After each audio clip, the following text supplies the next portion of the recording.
And he told me na never siya nakipagpene. What? Ang luma ng term, Ang luma. Sigurado kang Gen Z ka, girl. Hindi never siya nakipagpene. This place brings lots of good, happy memories. Pwede ko sabihin, I'm home. Diba? Oh.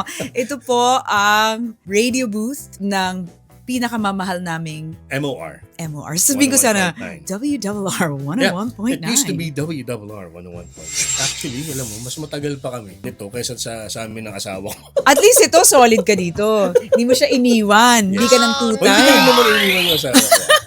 Alam naman natin, kayong mga nanonood, nakikinig, sigurado alam nyo, in your heart, simula pa lang yung cheating, alam mo na cheat ka. Yeah. The minute you feel that you're already going there, pigilan mo sarili mo. Oo. Catch yourself there.